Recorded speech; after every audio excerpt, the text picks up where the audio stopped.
Halo, Assalamualaikum warahmatullahi wabarakatuh. Bertemu lagi bersama saya, Fadli Sukovirianto di mata kuliah Ekonomi Publik Islam. Alhamdulillah, Rabbil Alamin, wabihi nasta'in ala umuri dunia waddin. Allahumma sholli ala Sayyidina Muhammad wa ala ali Sayyidina Muhammad. Subhanaka la ilma lana illa ma'alamtana wa anta alimul hakim. Baik, para mahasiswaku sekalian, bertemu lagi bersama saya Fadli Sukovirianto di mata kuliah Ekonomi Publik Islam di pertemuan ke-12 di tema pengeluaran dan belanja negara.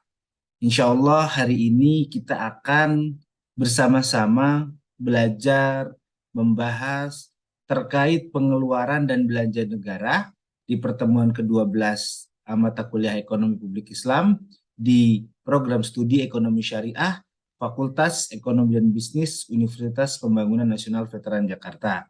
Bersama saya di pertemuan kali ini kita akan banyak membahas ya terkait pengeluaran dan belanja negara. Oke, ini profil saya singkat. Oke, ini referensi di pertemuan ke-12 ya. Beberapa buku-buku yang bisa kalian baca ya sebelum kita banyak nanti berdiskusi di mata kuliah ini. Khususnya terkait pengeluaran kemudian belanja negara. Bagaimana pengeluaran belanja negara, kemudian bagaimana menurut Islam. Oke? Tujuan pertemuan mata kuliah di tatap muka ke-12 ini, jadi di pertemuan ke-12 ini pasti ada tujuannya ya. Yakni nanti setelah kalian selesai belajar di pertemuan ke-12 ini, kalian diharapkan apa? Mampu menganalisa terkait pengeluaran negara untuk kesejahteraan sosial ya. Kita mengkhususkan nanti pengeluaran negara untuk apa? Untuk kesejahteraan sosial. Bagaimana Islam memandangnya, kemudian bagaimana pandangannya ya dalam tinjauannya dalam Islam tuh bagaimana sih, boleh nggak sih negara ngeluarin duit gitu untuk mensejahterakan sosial gitu kan. Yang kita tahu dalam Islam ada namanya maqasid syariah ya, tujuan dari disyariatkannya sesuatu ya. Tujuan dari pengeluaran tadi mungkin ada syariatnya, kenapa, nah nanti kita akan bahas secara lebih dalam lagi. Oke. Baik, ini outline kita, kaidah negara, kaidah belanja negara Islami, kemudian kebijakan pengeluaran negara, dan juga pengeluaran negara untuk kesejahteraan sosial. Nah, di sini kita akan membahas materi-materi yang berkaitan dengan outline hari ini. Baik, para mahasiswaku sekalian, sebelumnya kita harus tahu bagaimana sih konsep dari belanja pemerintah ya, dalam hal ini negara. Jadi pengeluaran pemerintah ya, apa sih yang dimaksud dengan pengeluaran pemerintah? Adalah konsumsi barang ya. Konsumsi itu al-ihlak ya. Ihlakus syai' ya. Jadi menghabiskan menghabiskan sesuatu ya, dalam hal ini barang dan jasa yang dilakukan oleh siapa? Karena belanja pemerintah pastinya negara, pemerintah ya, yang menghabiskan atau mengkonsumsi barang dan jasa tersebut serta pembiayaan untuk keperluan penyelenggaraan pemerintah dalam kegiatan pembangunan. Maksudnya apa ya? Dikeluarin misalnya negara mengeluarkan uang APBN-nya gitu ya, belanjanya untuk apa? Untuk misalnya membangun jalanan, membangun jembatan, membangun rel kereta api. Nah, ini salah satu konsep dari belanja negara. Tadi konsumsi barang, menghabiskan barang atau jasa tadi ya, yang dilakukan oleh pemerintah serta pembiayaannya untuk keperluan penyelenggaraan pemerintah dalam kegiatan pembangunan. Selain itu, selain untuk mewujudkan stabilitas ekonomi ya, jadi biar apa sih dibelanjain ya, biar ekonominya stabil. Belanja pemerintah juga ditujukan untuk mempercepat pertumbuhan ekonomi ya tadi, agar ekonominya terus berkembang ya tidak stuck saja atau bahkan menurun. Ini harus dibelanjakan. Nah begitu juga kalian nih, kalau kita dalam hal kecil ya, dalam individu ya, kalau mau ekonominya stabil gitu, bukan malah tidak mengeluarkan uang, tidak membelanjakan uang, harus membelanjakan uang itu ya, Untuk apa? Untuk mempercepat pertumbuhan ya. Kalau dari individu ya individu sendiri, belanjain uang nih, beli barang atau jasa nih, beli laptop untuk belajar, make jasa, membeli jasa, saya mau ikut training. Nah ini untuk pengembangan diri sendiri. Kalau dalam negara ya tadi untuk mempercepat pertumbuhan, misalnya agar terlihat ya, agar Indonesia ini terlihat menjadi negara maju, ya perlu adanya inovasi-inovasi, dan itu dibutuhkan pengeluaran-pengeluaran dari pos belanja negara. Oke. Nah, belajar pemerintah ya, bagaimana Islam memandangnya? Islam, dalam konsep Islam, pengeluaran pemerintah harus ya, saya garis bawahi sekali lagi, harus diarahkan pada kegiatan untuk meningkatkan pemahaman Islam. Jadi peningkatan pemahamannya dan meningkatkan kesejahteraan umat Islam. Kalau kita dalam negara Islam gitu ya, ini harus meningkatkan kesejahteraan umat Islam ya. Kalau kita di negara Republik ini semua harus sejahtera dengan pengeluaran negara ya. Jadi semua orang merasakan manfaat dari pembelanjaan uang negara gitu. Tidak sebagian kecil golongan atau bahkan sebagian besar, tidak. Semuanya harus merasakan efeknya. Walaupun sekali lagi mungkin kayak pembangunan ya. Pembangunan kita bisa melihat ketimpangan pembangunan misal di Jakarta gitu ya. Di Jakarta walaupun tidak semua orang merasakan, tapi setidaknya kalau kita ke Jakarta semua punya hak yang sama, misal untuk naik MRT, misal untuk naik eh, Transjakarta Busway. Nah, semuanya berdampak akan pembelanjaan negara gitu. Kemudian negara bertanggung jawab untuk melindungi agama warga negara, kehidupan, keturunan dan harta benda. Ini tadi saya maksud di awal, maka syariah ya ada maslahah ya, ada 5 kemaslahatannya ya, hifzuddin, hifzul akal, hifzul nafas ya, hifzul nasl itu ya, hifzul mal gitu ya.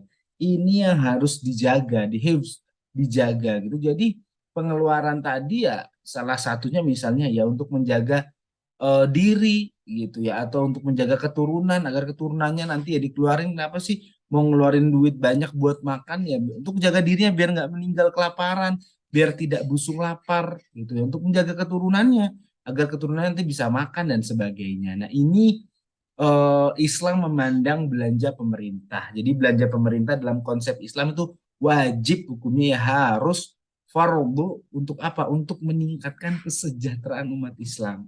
Itu. Walaupun ada ya memang benar ada kaidah ya dalam usul fiqh, misalnya darul mafasid muqaddam ala jalbil masoleh gitu misalnya dan sebagainya gitu. Tapi kita harus skala prioritas ya, harus meningkatkan kesejahteraan umat Islam gitu. Harus banyak umat, banyak masyarakat yang terdampak dari dibelanjakannya anggaran negara. Oke.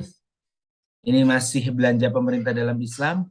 Menurut sistem ekonomi Islam yang dipraktikkan di negara-negara Islam, anggaran dan pendapatan belanja harus diprioritaskan untuk menjamin pemenuhan kebutuhan-kebutuhan primer ya.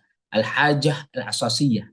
Jadi basic need ya, kalau kita dalam bahasa Inggrisnya basic need, al-hajah al-asasiyah dalam bahasa Arab ya, atau kita biasa ngomong primer, sekunder dan tersier gitu ya, primernya gitu ya. Ini harus tadi saya bilang skala prioritas. Kebutuhan-kebutuhan primernya gitu ya. Kebutuhan primer itu apa sih? Kebutuhan primer itu jika kita tidak memenuhi kebutuhan tersebut bisa mengancam salah satu dari maqasid syariah. Itu misalnya bisa hifzun nafasnya hilang, hifzun nasalnya hilang, hifzul malnya hilang gitu ya. Bisa dia jatuh miskin, bisa dia meninggal dan sebagainya. Ini harus diprioritaskan dulu untuk kebutuhan-kebutuhan primer, al-hajah al-asasiyah, per individu secara menyeluruh dan membantu tiap individu di antara mereka dalam memenuhi kebutuhan sekunder dan juga tersiernya, atau al-hajah al-kamaliyah, hajat keinginan sebagai apa? Penyempurna. Saya sering ibaratkan gitu ya, primer, sekunder, tersier ini ketika kita makan gitu ya. Ketika kita makan apa makanan pokok daerah tersebut, kayak di Indonesia nih misalnya nasi gitu ya. Nasi saja itu bisa masuk premier gitu ya. Nah, bahkan ya Al-Hajjah Al-Asasiyah atau Kamaliyah ini bisa tergantung konteks gitu ya. Kita nggak bisa, oh ini buat si A misalnya ya, nasi tadi buat si A mungkin Al-Hajjah primer gitu ya, Al-Hajjah Al-Asasiyah. Tapi buat si B mungkin ini hanya pelengkap, oh dia tidak suka nasi dan sebagainya gitu ya. Nah, kita harus melihat secara menyeluruh dan bantu tiap individu di antara mereka dalam memenuhi kebutuhan sekunder, tersier sesuai dengan kadar kemampuannya. Kita tidak bisa memaksakan orang yang primernya nasi gitu, kita paksakan harus membeli misalnya lebih mahal nasi merah gitu, itu tidak bisa. Kita juga harus melihat gitu. Nah, pemerintah harus melihat kemampuan dari masyarakatnya. Kemudian kebutuhan-kebutuhan primer yang masuk di sini. Nah, kalau dalam negara ya meliputi yang pertama itu adalah jaminan gitu ya. Kebutuhan kebutuhan primer bagi tiap-tiap individu. Itu. Jadi tiap individu. Jadi per orang itu primer. Kemudian kedua, jaminan primer bagi rakyat secara keseluruhan. Kita lihat, oh si A butuh si B gitu. Kayak misalnya vaksin kemarin ya. Ini buat orang banyak, hajatnya buat orang banyak. Itu. Jadi negara harus membelanjakan uangnya gitu ya. Kalau misalnya ada negara lain tidak memberikan bantuan misalnya, itu ya. Negara harus membelanjakan uangnya untuk membeli vaksin gitu ya. Untuk apa kan agar masyarakatnya di Indonesia ini sudah well vaccinated gitu ya, sudah tervaksin semua gitu ya, bahkan sudah booster semua. Harusnya seperti itu. Ini negara melihat terkait dengan isu-isu kemudian kendala-kendala di dalam masyarakat. Oke. Selanjutnya, jaminan pemenuhan kebutuhan primer kategori pertama adalah jaminan ini kita lihat ya, yang pertama ya, adalah akan sandang, pangan, dan papan. Merupakan jaminan secara langsung terhadap setiap individu yang mempunyai penghasilan. Ya, jadi sandang, pangan, papan ya, sandang, kemudian sandang itu baju misalnya, pangan makanan, papan itu rumah dan sebagainya, itu jaminan secara langsung terhadap individu. Akhirnya ada bansos, bantuan sosial gitu ya. Untuk apa? Untuk makan gitu, untuk beli baju dan sebagainya. Tapi tidak mencukupi untuk memberikan nafkah kebutuhan pokok terhadap diri dan keluarganya. Jaminan juga diberikan terhadap setiap individu yang tidak memiliki kemampuan untuk memberikan nafkah kebutuhan pokok terhadap diri dan keluarganya. Nah, ini yang tadi saya bilang ya, berarti apa namanya tadi, baksos dan sebagainya gitu ya, bansos dan sebagainya gitu ya.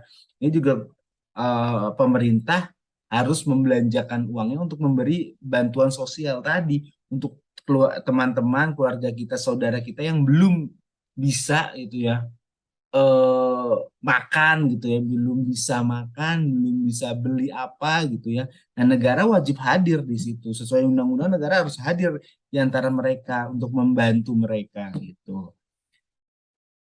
Tidak memiliki kemampuan untuk memberikan nafkah kemudian terhadap diri dan keluarganya. Kebijakan ini termasuk kebijakan transfer payment ketika negara memberikan secara cuma-cuma harta berupa uang atau barang kepada seseorang. Yang tadi saya bilang, makanya ini contohnya lah misalnya KJP, KJM dan sebagainya. Ini salah satu usaha pemerintah ya, membelanjakan, mengeluarkan uangnya untuk rakyatnya agar rakyatnya bisa terpenuhi sandang, pangan, papannya. Itu. Misalnya ada orang di satu keluarga, ada orang diberikan KJP, KJP plus misalnya gitu ya. KJP saya, KJP ini peruntukannya untuk beli sepatu, sendal dan sebagainya. Tapi ternyata apa namanya, rakyatnya sendiri malah buat foya-foya gitu ya. Tidak membeli buku, tidak membeli baju, tidak membeli tas untuk anaknya. Ini ada beberapa kejadian. Nah, ini dalam distribusi dan juga konsumsi ya. Ini sudah diatur dalam Islamnya, konsumsinya yang bagus kayak gimana gitu ya, sesuai syariat Islam. Dikasih A untuk A tergantung tujuannya gitu kan. Innamal a'malu binniyah wa innamal likulli imri'in ma nawa. Orang itu akan dibebankan apa terhadap apa-apa yang sudah diniatkan dia gitu ya. Niatnya dari awal emang buat mengelabui pemerintah misalnya kan, itu ya sudah dosa gitu. Emang dari awal misalnya, oh iya mau beli sepatu anak, mau beli baju anak nih ya, baju seragam, sepatu seragam gitu ya misalnya ya. Tapi ternyata di tengah-tengah ada kebutuhan yang mendesak, ini wallahu alam untuk hukumnya gitu. Ya, secara cuma-cuma ya, negara memberikan secara cuma-cuma gitu ya, terkait dengan uang atau terkait dengan barang. Oke, belanja pemerintahan negara dalam Islam masih di bagaimana Islam ini memandang belanja pemerintah.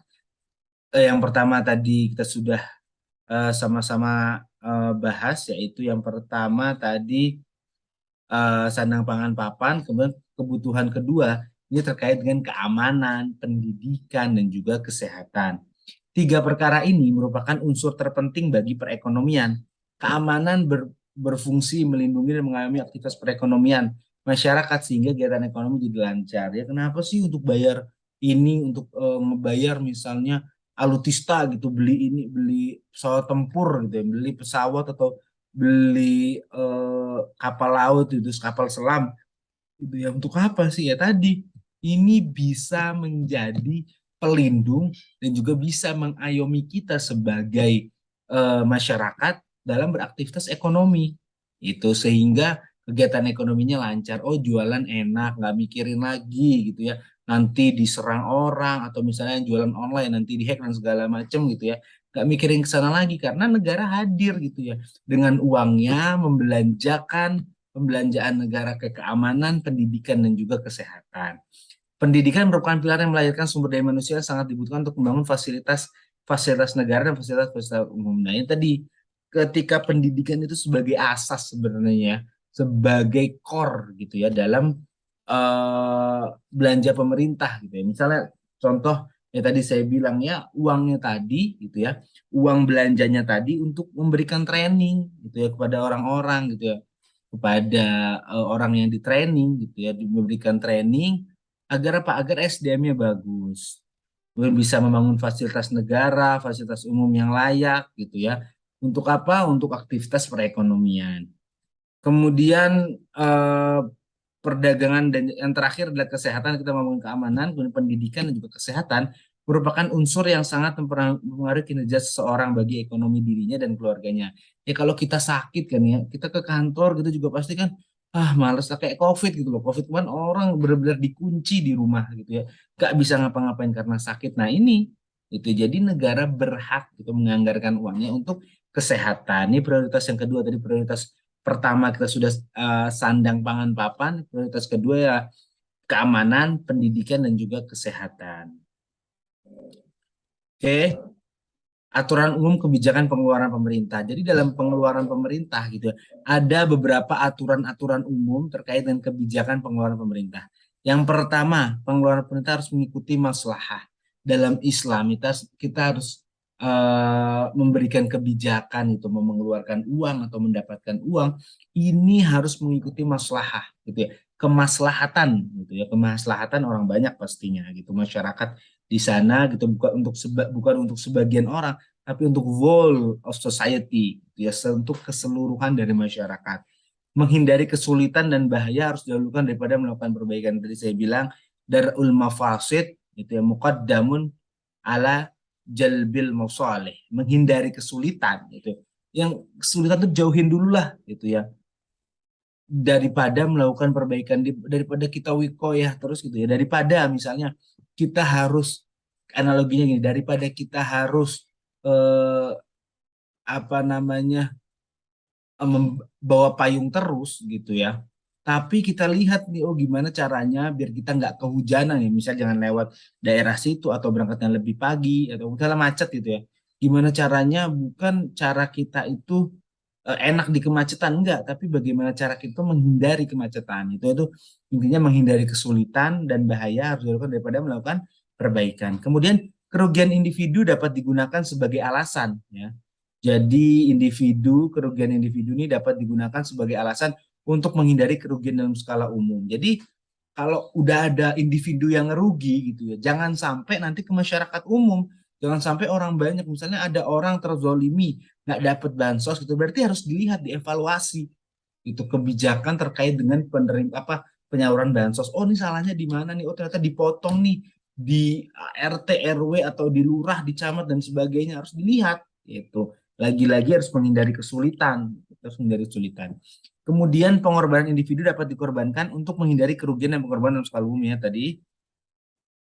Kaidah al-ghurru bil ghurmi adalah kaidah yang menyatakan bahwa orang yang diuntungkan harus siap menanggung bebannya. Jadi kalau ada orang yang diuntungkan dalam pengeluaran negara gitu, dia harus siap apa? Menanggung beban gitu ya, menanggung ya beban lah.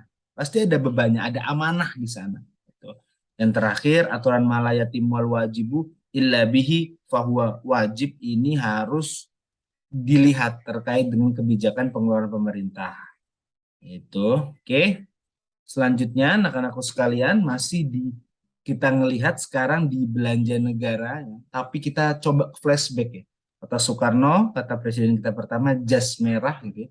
Jangan sekali-sekali kita bisa melupakan sejarah kita. Gitu ya. Jangan lupa lah sama masa lalu kita ya. Walaupun masa depan harus digapai gitu ya. Tapi kita nggak boleh melupakan masa lalu kita. Nah, yang pertama, pengeluaran pemerintah adalah konsumsi barang jasa dan pemerintah serta pembiayaan untuk keperluan penyelenggaraan pemerintah dalam kegiatan pembangunan, gitu ya. Harus dalam pembangunan. Selain itu, untuk mewujudkan stabilitas ekonomi, belanja pemerintah juga untuk mempercepat pertumbuhan ekonomi. Agar apa? Agar ekonominya tumbuh. Gitu. Oke, nah ini kita lihat ya belanja negara daerah Rasulullah. Lihat utamanya ya kita lihat ya. Ada beberapa ada beberapa kan kalau tadi di umum ya di zaman sekarang ya kita lihat utamanya tadi untuk sandang pangan papan ya, kemudian sekundernya untuk kesehatan, kemudian keamanan dan juga pendidikan. Kita melihat ini utamanya apa? Biaya pertahanan negara. Itu ya. Tadi keamanan malah jadi utama karena dulu berperang terus gitu ya. Kemudian pembagian zakat itu. Nah, zakat ini nanti ada sangkut pautnya dengan kesejahteraan gitu ya. Jadi negara itu harus sejahtera dulu rakyatnya. Itu ya. Nanti kalau sekarang misalnya bansos dan sebagainya gitulah ya. Ini karena banyak teman-teman kita, saudara-saudara kita gitu ya, itu berada di bawah garis kemiskinan. Dan pembayaran gaji pegawai negeri gitu ya. Jadi gaji pegawai negeri ini maksudnya ya gaji dari orang-orang ya yang bekerja pada saat itu ketika zaman Rasulullah. Kemudian pembayaran utang negara, nah kita harus lihat ini utang harus diutamakan gitu ya.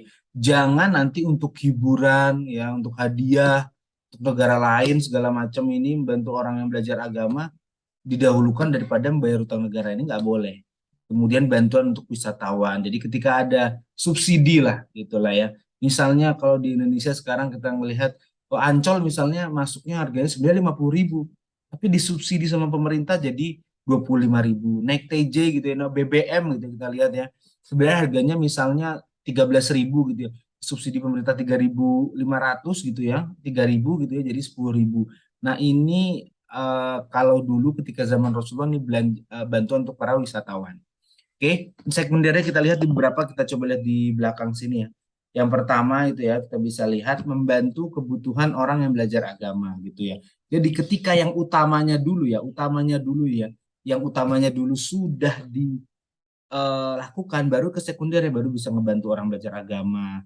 Ada hiburan delegasi, itu jadi di delegasi datang ke negara Arab gitu ya, ke negara Arab negara yang dipimpin oleh Rasulullah gitu ya, ada hiburan-hiburan, kemudian ada hadiah, memberikan hadiah gitu, dan pembayaran denda dan hutang orang miskin dan meninggal gitu ya. Sampai dulu tuh diayomi sekali oleh negara terkait denda hutang orang yang meninggal itu diayomi dan lain-lain. Itu masih banyak sebenarnya yang lain sekunder gitu ya yang bisa kita ambil, kita lihat. Tapi dari sini ya, intinya kita melihat apa? Di bagian utamanya ini ya, kita melihat ketika zaman Rasulullah berarti kesejahteraan ini benar-benar tuh kesejahteraan penduduknya dulu gitu ya. Baru kesejahteraan orang lain, maksudnya orang lain ketika ada orang berkunjung gitu ya. Kemudian untuk delegasi dan sebagainya gitu, ini baru dilihat gitu. Oke, kita ngomong-ngomong soal kesejahteraan, ini ada terkait kesejahteraan ya. Kesejahteraan itu menurut Kamus Bahasa Indonesia ya, kesejahteraan berasal dari kata sejahtera yang berarti aman, sentosa, makmur dan juga selamat. Ini kesejahteraan. Dalam arti yang lebih luas, kesejahteraan adalah terbebasnya. Jadi orang yang sejahtera itu berarti orang yang terbebas dari jeratan kemiskinan. Jika kita udah nggak ngerasa miskin gitu ya, kita udah nggak merasa jadi sobat miskin gitu ya, kita berarti udah sejahtera, kita udah nggak bodoh, kita udah nggak takut lagi gitu ya, sehingga memperoleh kehidupan yang aman dan tentram. Nah ini adalah salah satu pengertian dari kesejahteraan, itu baik secara lahir ya, fisik maupun batinnya bahagia, itu aman, tentram gitu ya. Dalam Mu'jam Mustalahatul Ulum wal Ijtimaiyah gitu ya. Definisi lain menjelaskan ar-rafahiyah ya, ar-rafahiyah kesejahteraan itu al-halah allati tathaqqaq fiha al-hajat al-asasiyah lil fardi wa tam'in min ghadain wa ta'lim gitu ya, wa sihah wa ta'min diddu kawarithil hayah. Jadi kesejahteraan atau welfare dalam bahasa Inggris ini apa?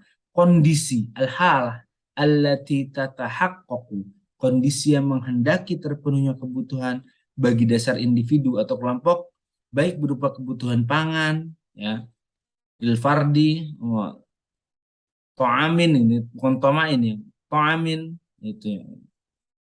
Kemudian mana pangan, pendidikan, kesehatan, dan taklim ya tadi, dan pendidikan, kesehatan. Sedangkan lawan dari kesejahteraan adalah kesedihan kehidupan. Di dunia apa? Kawaritul hayah itu ya. Kesedihan dalam kehidupan. Berarti di duhu lawannya dari sejahtera sedih. Ya sedih berarti apa? Tidak terpenuhi kebutuhan dasar bagi individu, baik kebutuhan pangan, sandang pangan, papan, pendidikan, kesehatan, gitu ya. Itu letih lawan dari kata sejahtera, yaitu di kepedihan. Gitu. Dalam Undang-Undang Nomor 11 Tahun 2011 tentang kesejahteraan sosial dijelaskan bahwa kesejahteraan sosial adalah kondisi terpenuhinya kebutuhan material, spiritual, dan sosial warga negara agar dapat hidup layak dan mampu mengembangkan diri sehingga dapat melaksanakan fungsi sosial gitu ya. Kalau sudah terpenuhi semua bisa melaksanakan apa? Fungsi sosialnya. Itu. Jadi penduduk masyarakatnya harus apa, terpenuhi tadi materi spiritual gitu ya, biar apa, biar bisa menjadi warga negara yang baik gitu ya, bisa menjalankan fungsi-fungsi sosialnya itu. Sedangkan penyelenggara kesejahteraan sosial adalah upaya yang terarah. Jadi apa sih yang dimaksud dengan penyelenggaraan kesejahteraan sosial? Kalau penyelenggaraan berarti ini erat kaitannya dengan upaya yang terarah, terpadu, dan berkelanjutan yang dilakukan pemerintah, pemerintah daerah, dan masyarakat dalam bentuk pelayanan sosial guna memenuhi kebutuhan dasar setiap warga negara yang meliputi rehabilitas sosial, jaminan sosial, pemberdayaan sosial, dan juga perlindungan sosial. Ini adalah upaya-upaya ya terkait dengan kesejahteraan sosial. Oke, selanjutnya masih kesejahteraan, pemerintah Republik Indonesia ya mendefinisikan kesejahteraan sosial adalah kondisi terpenuhinya kebutuhan material, spiritual, dan sosial warga negara agar dapat hidup layak dan mampu mengembangkan diri. Kita lihat ya. Jadi kalau tadi terkait dengan fungsi, bisa menjalankan fungsi, tapi dalam Indonesia mendefinisikan kesejahteraan gunanya apa? Nanti mampu mengembangkan dirinya, jadi mampu berkembang gitu ya. Individu mampu mengembangkan dirinya sehingga dapat melaksanakan fungsi sosialnya. Itu terkait kesejahteraan dalam uh, pandangan negara kita. Untuk apa sih kesejahteraan itu ada gitu ya, diselenggarakan kesejahteraan itu untuk apa sih? Setidaknya saya merangkum di sini ada 6 ya. Tujuan diselenggarakannya kesejahteraan sosial ya.